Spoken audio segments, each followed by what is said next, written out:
Hello friend, आप सभी का स्वागत है समीक्षा इंस्टीट्यूट के चैनल पर। मैं देव शर्मा आज आपके लिए भारतीय राज्य व्यवस्था का टॉपिक लेकर आया हूं, जिसका नाम है भारतीय संविधान की प्रस्तावना।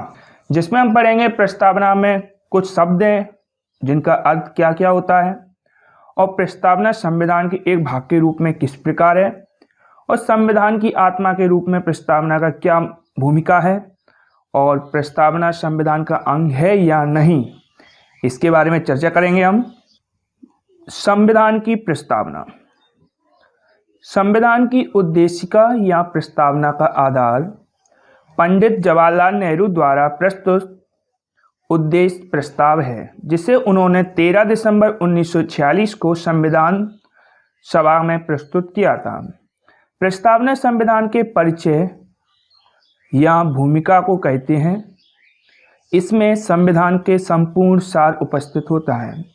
भारतीय संविधान की प्रस्तावना का निर्माण और प्रस्तुति पंडित जवाहरलाल नेहरू द्वारा की गई थी। प्रस्तावना किस प्रकार है, देखते हैं। भारतीय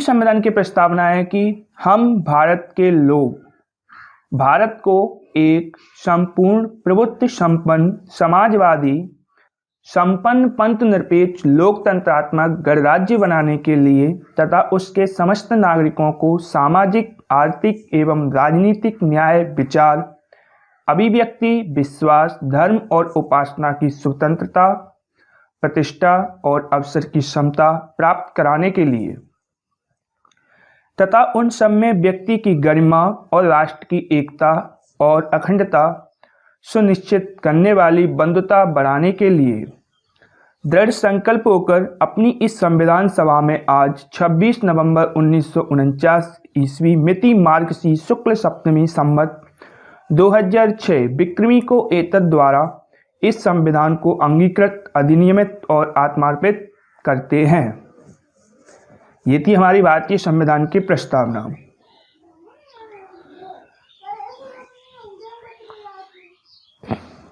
कीर्ति चुपया। प्रस्तावना उन लक्ष्यों और उद्देश्यों की प्राप्ति का निर्देश है जिसे संविधान निर्माताओं ने राज्य व्यवस्था के सफल एवं सुचारू रूप से संचालन हेतु दिया है, तथा उन मुख्य उद्देश्यों को बताती है जिसे शासन को प्राप्त करना है, साथ ही लोगों की इच्छा एवं प्रेरणाओं को अभिव्यक्त भी करती है। इसलिए हम कह सकते हैं कि प्रस्तावना संविधान के निर्माताओं के विचारों को जानने की एक कुंजी है। संविधान निर्माण में महत्वपूर्ण भूमिका निभाने वाले संविधान सभा के अध्यक्ष सर अलादी कृष्णराम स्वामी आयंगर के शब्दों में संविधान की प्रस्तावना हमारे दीर्घकालिक सपनों का विचार है। उसी प्रकार संविधान की प्रारूप समिति के सदस्य थे के.एम. मुंशी। उन्होंने बोला कि प्रस्तावना हमारे संप्रभु लोकतांत्रिक गणराज्य का भविष्य फल है। संविधान सभा के एक अन्य सदस्य पंडित ठाकुर दास भार्गव ने संविधान की प्रस्तावना के संबंध में कहा था कि प्रस्तावना संविधान का सबसे सम्मानित भाग है। ये संविधान की आत्मा है, ये संविधान की कुंजी है, ये संविधान का आभूषण है, यह एक उचित स्थान है जहां से कोई भी संविधान का मूल्यांकन कर सकता है।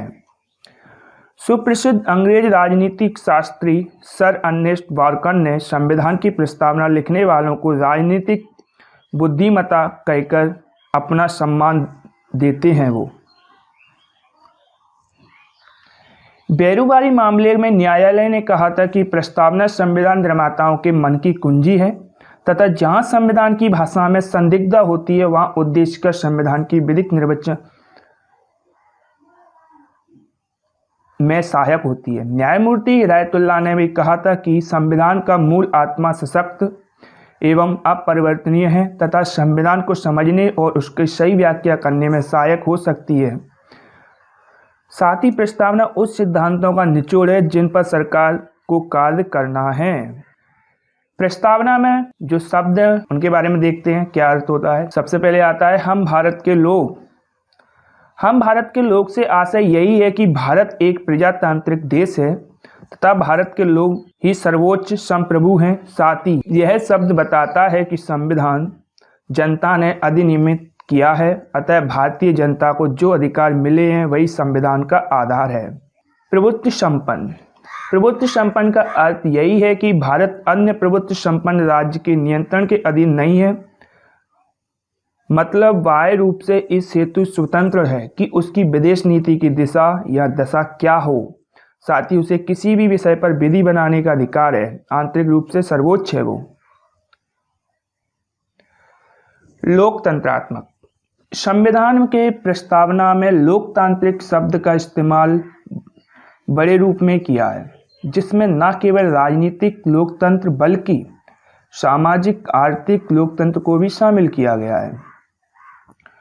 भारतीय संविधान में प्रतिनिधि संसदीय लोकतंत्र की व्यवस्था है, जिसमें कार्यकारिणी अपनी सभी नीतियों और कार्यों के लिए विधायिका के प्रति जवाबदेह है।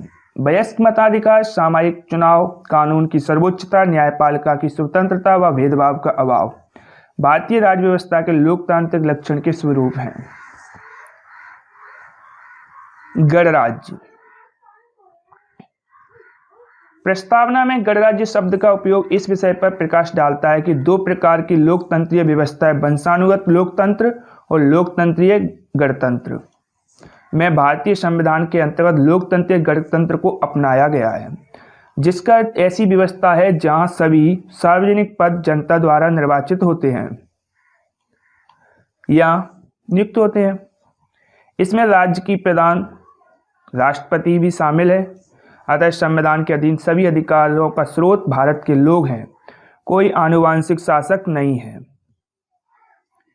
समाजवाद।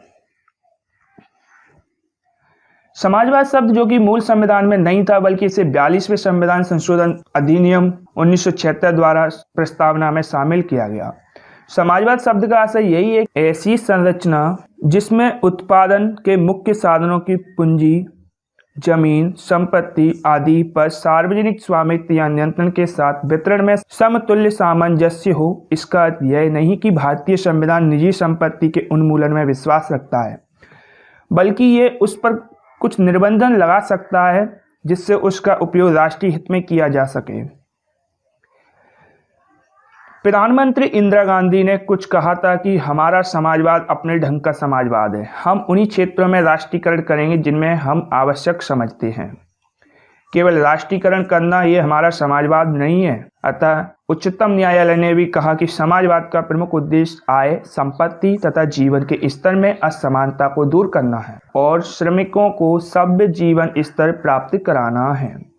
साथ ही भारतीय समाजवाद का ध्येय मार्क्सवाद या समाजवाद का सम्मिश्रण है, जिसका झुकाव गांधीवादी समाजवाद की ओर है। पंथ निरपेक्ष।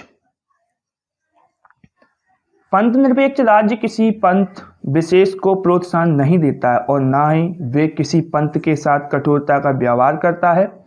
पंथ निरपेक्ष राज्य के अंतर्गत धर्म को नितांत व्यक्तित्व वस्तु समझा जाता है। संविधान की प्रस्तावना में धर्म और उपासना की पूर्ण स्वतंत्रता प्रदान करने धार्मिक अल्पसंख्यकों को कारगर संरक्षण प्रदान किया गया है। हमारा उद्देश्य भारत को एक पंथ निरपेक्ष राज्य बनाना है। न्याय। हमारे संविधान की प्रस्तावना में न्याय का उल्लेख भी बहुत महत्व है। संविधान निर्माता इस बात को भली भांति जानते थे कि सच्चे लोकतंत्र की स्थापना में स्वतंत्रता और समानता के अतिरिक्त न्याय भी आवश्यक है। न्याय के द्वारा ही लोकहित की वृद्धि हो सकती है। सामाजिक, आर्थिक, राजनीतिक न्याय की स्थापना में प्रयास करना राज्य का पवित्र कर्तव्य माना गया है। सामाजिक न्याय में अभिप्राय है कि मानव के बीच में जाति, वर्ण के आधार पर भेद न माना जाए और प्रत्येक नागरिक को उन्नति के समुचित अवसर सुलभ हो। राज्य का यह दायित्व भी हो जाता है कि दुर्बल वर्गों का शोषण रोके और उनके विकास के लिए क्रियाशील हो। आर्थिक न्याय से अभिप्राय है कि उत्पादन एवं वितरण के साधनों का न्यायोचित वितरण हो और धन संपदा का केवल कुछ ही हाथों में केंद्रीकरण न हो। आर्थिक न्याय की प्राप्ति के लिए समुदाय की भौतिक संपत्ति का स्वामित्व और नियंत्रण इस प्रकार बटा हो कि जिससे सामूहिक हित का सर्वोत्तम रूप से साधन हो। राजनीतिक न्याय का अभिप्राय है कि राज्य के अंतर्गत समस्त नागरिकों को समान रूप से नागरिक और राजनीतिक अधिकार प्राप्त हो। मताधिकार का प्रयोग का आधार भी वैश्य मताधिकार का सिद्धांत होगा और राज्य में आवी जाति वर्ग को कोई भी विशिष्ट रियायतें सुलभ नहीं होंगी। इस प्रकार प्रस्तावना में वर्णित न्याय के विचार से लोक कल्याणकारी राज्य का विचार दृष्टिगोचर होता है और नागरिकों को जीवन के अन्य क्षेत्रों में न्याय का आश्वासन दिया गया है। डॉक्टर भीमराव अंबेडकर ने भी कहा था कि यदि राजनीतिक लोकतंत्र का आधार सामाजिक लोकतंत्र नहीं है तो वे नष्ट हो जाएगा। सामाजिक लोकतंत्र का अर्थ वह पद्धति जो स्वतंत्रता, समानता, बंधुता को मान्यता देती है। ये तीनों भिन्न भिन्न नहीं बल्कि त्रिमूर्ति माने जाते हैं। यदि एक को अन्य से अलग कर दे तो लोकतंत्र का आशय निफल हो जाएगा। स्वतंत्रता को समानता से और समानता को स्वतंत्रता से अलग नहीं किया जा सकता है। इसी प्रकार स्वतंत्रता एवं समानता को बंधुत्व से अलग नहीं किया जा सकता है। अशोक कुमार बनाम यूपी राज्य 1997 में उच्चतम न्यायालय ने सामाजिक न्याय को मूल अधिकार के रूप में अभिनिर्धारित किया है। स्वतंत्रता प्रस्तावना में इस बात का भी जोर दिया गया है कि राज्य समस्त नागरिकों को स्वतंत्रता प्रदान करेगा। यहाँ स्वतंत्रता से तात्पर्य नागरिक स्वतंत्रता से है। विचार, अभिव्यक्ति, भाषण, संघ बनाना, संपत्ति रखना आदि नागरिक स्वतंत्रताएं हैं। मतदान में भाग लेना, प्रतिनिधियों को चुनना, निर्वाचन में खड़ा होना, सार्वजनिक पद पर नियुक्ति का अधिकार, सरकारी नीतियों की आलोचना करना आदि राजनीतिक स्वतंत्रताएं हैं। प्रस्तावना में भारतीय नागरिकों के व्यक्तित्व के विकास हेतु स्वतंत्रता का आश्वासन दिया गया है। समानता राजनीतिक विज्ञान के संदर्भ में समानता का अर्थ ये नहीं कि सभी पुरुष एवं स्त्रियां सभी परिस्थितियों में समान हैं। उनके बीच शारीरिक, मानसिक और आर्थिक अंतर तो होंगे ही। समानता से अभिप्राय है कि अपने व्यक्तित्व के समुचित विकास के लिए प्रत्येक मनुष्य को समान अवसर उपलब्ध होने चाहिए। सभी नागरिकों को देश के शासन विधान में समान भाग मिलना चाहिए। समान योग्यता और समान श्रम के लिए वेतन भी समान होना चाहिए। इसके लिए अतिरिक्त किसी भी एक व्यक्ति या एक वर्ग को अन्य व्यक्ति या वर्गों के शोषण करने का अधिकार नहीं होना चाहिए। भारतीय संविधान की नज़र में सभी नागरिक समान होंगे। उन्हें देश की विधियों का समान रूप से संरक्षण प्राप्त होगा। संविधान की प्रस्तावना में सभी नागरिकों को स्थान और अवसर की क्षमता भी प्रदान की गई है। सार्वजनिक स्थानों में प्रवेश तथा लोक नियोजन के विषय में धर्म, मूलवंश, जाति, स्त्री, पुरुष या जन्म स्थान के आधार पर एक व्यक्ति और दूसरे व्यक्ति के बीच कोई भी विभेद नहीं किया जाएगा। यही कारण है कि अनुच्छेद 15 धर्म, मूलवंश, जाति, लिंग या जन्म स्थान के आधार पर विभेद को प्रतिबंधित किया गया है। साथ ही अनुच्छेद 17 के द्वारा अस्पृश्यता का अंत कर दिया गया है। राज्य के अधीन नियोजन से संबंधित सभी विषयों के लिए अवसर की समानता प्रदान की गई है।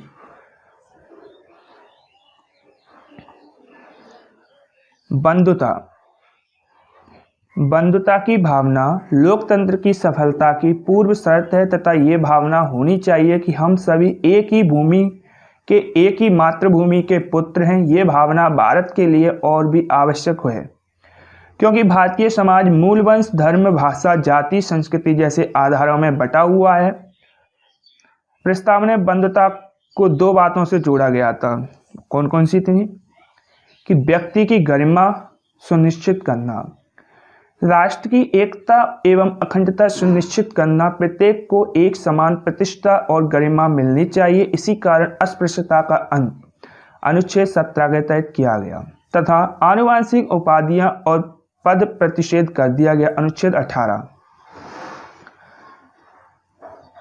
18 के तहत जो उपाधियां थीं उन सभी को नष्ट कर दिया गया।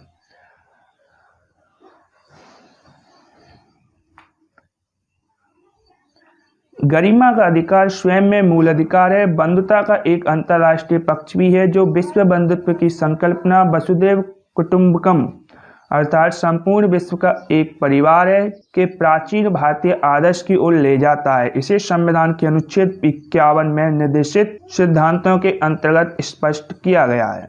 अब देखते हैं प्रस्तावना संविधान के एक भाग के रूप में। प्रस्तावना को लेकर एक विवाद रहता है कि यह संविधान का भाग है या नहीं। बेरुवारी संघ मामले 1960 में उच्चतम न्यायालय ने कहा कि प्रस्तावना संविधान में निहित सामान्य प्रयोजनों को दर्शाती, इसलिए संविधान निर्माताओं के मस्तिष्क के लिए एक कुंजी है। इसके अतिरिक्त अनुच्छेद में प्रयोग की गई व्यवस्थाओं के अनेक अर्थ निकलते हैं। इस व्यवस्था के उद्देश्य को प्रस्तावना में शामिल किया गया। प्रस्तावना की विशेषता को स्वीकारने के लिए इस उद्देश्य के बारे में व्याख्या करते हुए उच्चतम न्यायालय ने कहा कि प्रस्तावना संविधान का भाग नहीं है।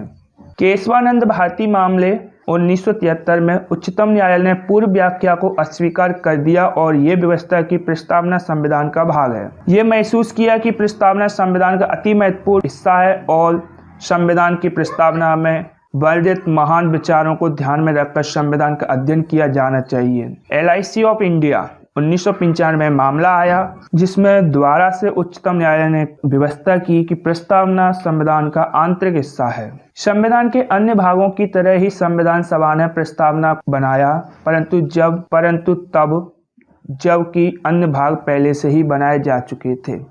प्रस्तावना को अंत में शामिल किए जाने का कारण ये था कि इसे सभा द्वारा स्वीकार किया गया। जब प्रस्तावना पर मत व्यक्त किया जाने लगा तो संविधान के अध्यक्ष ने कहा, प्रश्न ये है कि क्या प्रस्तावना को तब स्वीकार कर लिया गया है? लेकिन उच्चतम न्यायालय द्वारा वर्तमान मत दिए जाने के बाद प्रस्तावना संविधान का भाग है। यह संविधान के जनकों के मत साम्यता रखता है। यहाँ दो तथ्य उल्लेखनीय हैं। प्रस्तावना ना तो विधायिका की शक्ति का स्रोत है और ना ही उसकी शक्तियों पर लगने वाला प्रतिबंध। यह एक गैर न्यायिक है, अर्थात इसकी व्यवस्थाओं को न्यायालय में चुनौती दी जा सकती है। प्रसिद्ध संविधानविद सुभाष कश्यप ने कहा कि प्रस्तावना संविधान का अंग है क्योंकि इस पर संविधान सभा ने बहस हुई, अंतिम मतदान हुआ तथा अध्यक्ष ने कहा कि प्रस्ताव यह है कि प्रस्तावना संविधान का अंग बने। न्यायमूर्ति बेग के अनुसार न्यायालय संवैधानिक विधि मान्यता की कसौटी को प्रस्तावना में खोज सकती है। वह प्रस्तावना संविधान संशोधन का मापदंड प्रस्तुत करती है। अब हम देखते हैं संविधान की आत्मा के रूप में प्रस्तावना। प्रस्तावना में भारत के संविधान की आत्मा विशेष रूप से कर हुई है। संविधान की आत्मा के अध्ययन से देश में नवयुवकों को देश प्रेम की नई प्रेरणा मिलती है, राष्ट्रीय एकता की भावना को बल मिलता है और विधान के प्रति अमर आस्था जागृत होती है।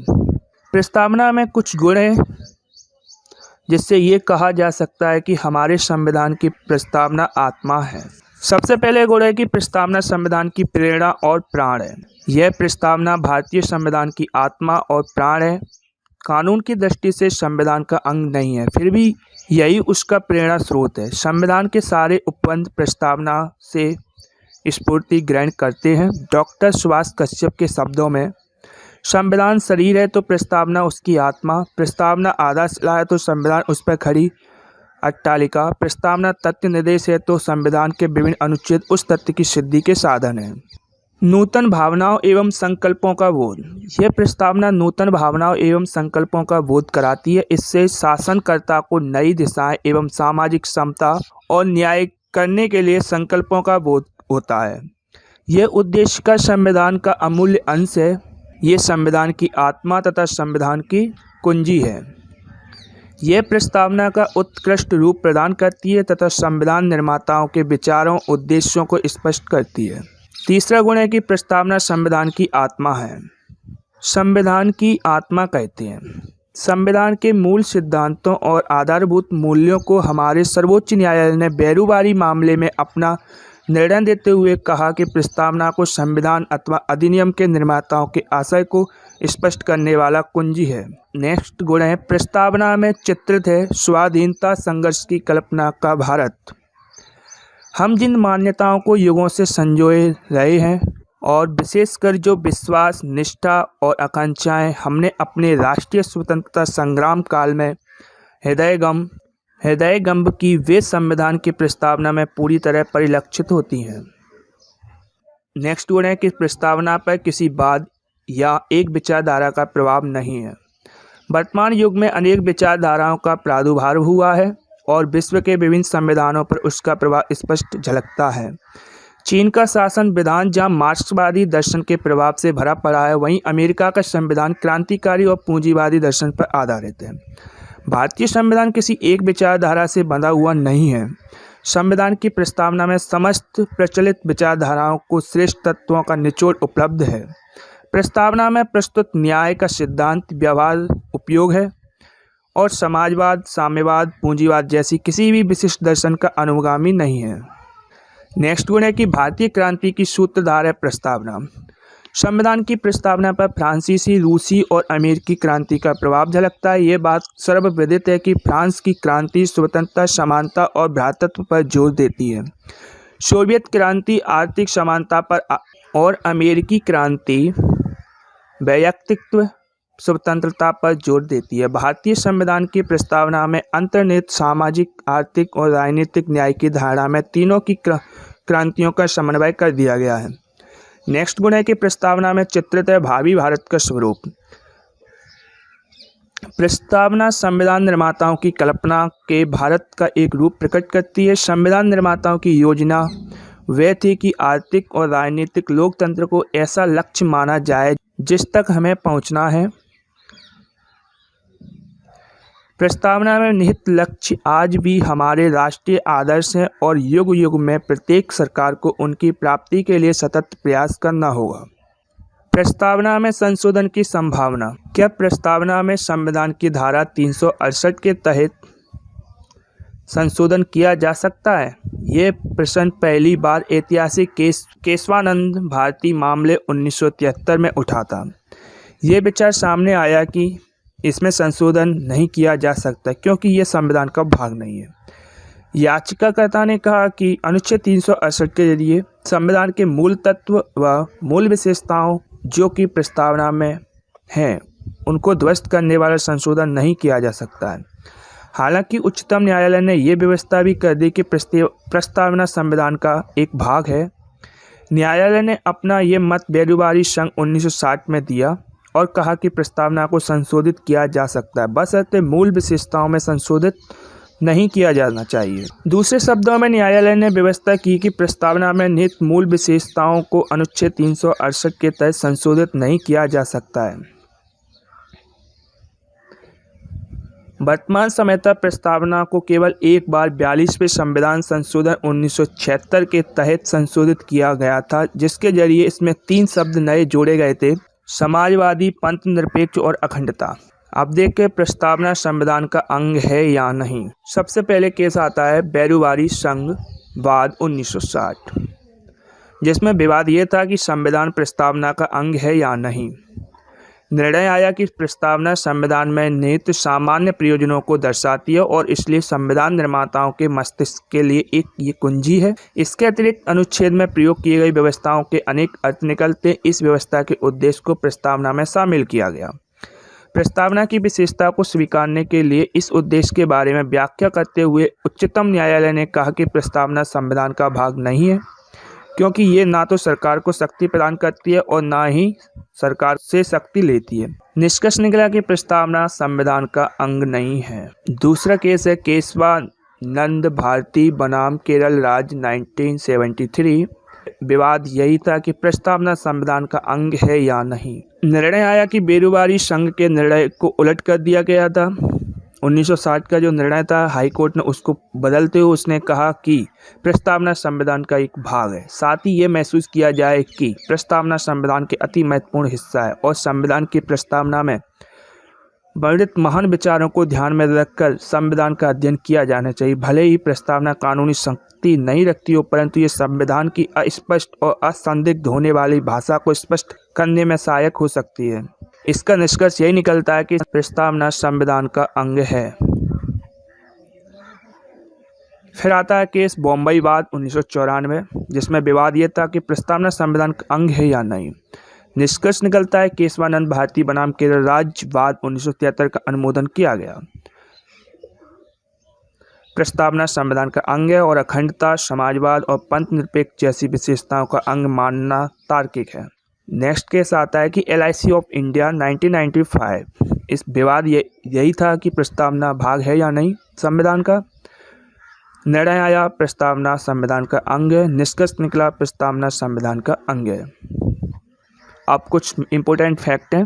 भारतीय संविधान की प्रस्तावना के अनुसार भारत के शासन की सर्वोच्च सत्ता जनता में निहित है।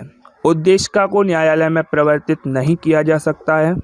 जहां संविधान की भाषा संदिग्ध प्रतीत होती हो वहां उद्देशिका की सहायता ली जा सकती है। संविधान की उद्देशिका या प्रस्तावना का आधार पंडित जवाहरलाल नेहरू द्वारा प्रस्तुत उद्देश्य प्रस्ताव है, जिसे उन्होंने 13 दिसंबर 1946 को संविधान निर्मात्री सभा में प्रस्तुत किया। संविधान में वर्णित शब्द है प्रभुत्व संपन्न का अर्थ यह है कि भारत अन्य प्रभुत्व संपन्न राज्य के नियंत्रण के अधीन नहीं है। प्रस्तावना में गणराज्य शब्द का उपयोग इस विषय पर प्रकाश डालता है कि दो प्रकार के लोकतंत्रीय व्यवस्थाएं वंशानुगत लोकतंत्र तथा लोकतंत्रीय गणतंत्र में से भारतीय संविधान के अंतर लोकतंत्रीय गणतंत्र को अपनाया गया। समाजवाद शब्द मूलतः प्रस्तावना में नहीं था, बल्कि इसे 42वें संविधान संशोधन अधिनियम 1976 द्वारा संविधान की प्रस्तावना में शामिल किया गया। समाजवाद शब्द का आशय यह है कि ऐसी संरचना जिसमें उत्पादन के मुख्य साधनों पूंजी, जमीन, संपत्ति आदि पर सार्वजनिक स्वामित्व या नियंत्रण के साथ वितरण में समतुल्य सामंजस्य हो। इंदिरा गांधी ने कहा था कि हमारा समाजवाद अपने ढंग का समाजवाद है। हम उन्हीं क्षेत्रों में राष्ट्रीयकरण करेंगे जिनमें हम आवश्यक समझते हैं। केवल राष्ट्रीयकरण करना हमारा समाजवाद नहीं है। प्रस्तावना को लेकर एक विवाद रहता है कि यह संविधान का भाग है या नहीं।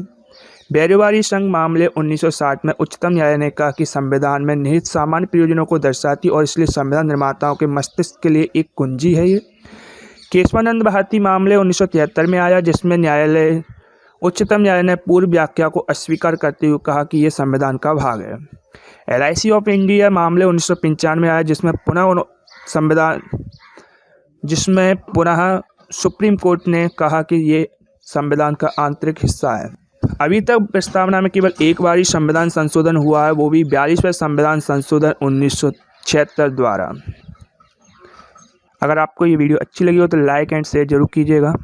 और आप अगर इस वीडियो की PDF फाइल पाना चाहते हो तो हमें फेसबुक, टेलीग्राम, व्हाट्सएप के माध्यम से फॉलो कीजिए, जिसकी लिंक नीचे डिस्क्रिप्शन में दी गई है। अगर आप इस चैनल पर न्यू हैं तो सब्सक्राइब करें और बेल आइकन जरूर दबाइएगा, जिससे हमारी जो भी वीडियो आगे की अपलोड होती हैं आपको नोटिफिकेशन के माध्यम से पता चले और जिससे आप देख सकें। Thank you.